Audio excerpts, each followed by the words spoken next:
ఎవరు మాట్లాడతారు సార్ నాతో ఇంగ్లీష్‌లో? అసలు ఇంగ్లీష్ స్పీకింగ్ ఎన్విరాన్మెంట్ ఎక్కడుంది నాకు? అసలు నేను ఇంగ్లీష్‌లో మాట్లాడదామని ట్రై చేస్తే ఫస్ట్ నా ఫ్రెండ్సే చాలు చాలు ఎక్స్ట్రాలు ఆపురా అని అంటారు. మరి ఇలాంటి డిస్కరేజ్‌మెంట్ ఉన్న ఎన్విరాన్మెంట్‌లో ఇంగ్లీష్ నేర్చుకొని మాట్లాడాలంటే జీవితం సరిపోతుంది. సో, అందుకోసమే మన ఇంగిత స్పోకెన్ ఇంగ్లీష్ ఇన్‌స్టిట్యూట్ తరపున మనము ఫోన్ కాల్ ట్రైనింగ్ ప్లాన్స్ అయితే ఇస్తున్నాం. అంటే ఈ ఫోన్ కాల్ ట్రైనింగ్‌లో ఏం జరుగుతుందంటే, ట్రైనర్ మీకు ఫోన్ చేస్తాడు.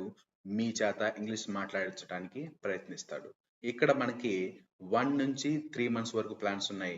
డైలీ 10-20 మినిట్స్ వరకు మీరు ఎప్పుడు ఫ్రీగా ఉంటే అప్పుడు ట్రైనర్ మీ నంబర్ తీసుకొని మీకు ఫోన్ చేయడం జరుగుతుంది. మీ చేత ఇంగ్లీష్ అనర్గళంగా మాట్లాడేంత వరకు ట్రైనింగ్ ఇవ్వటం జరుగుతుంది. సో, 1 మంత్ ప్లాన్ ఉంది మన దగ్గర, 2 మంత్స్ ప్లాన్ ఉంది, 3 మంత్స్ ప్లాన్ ఉంది. సో, మీరు ఏ ప్లాన్ అయినా తీసుకోండి. ఆ ప్లాన్ తీసుకోవాలంటే ఇక్కడ డిస్‌ప్లే అవుతున్న నంబర్‌కి కాల్ చేయండి.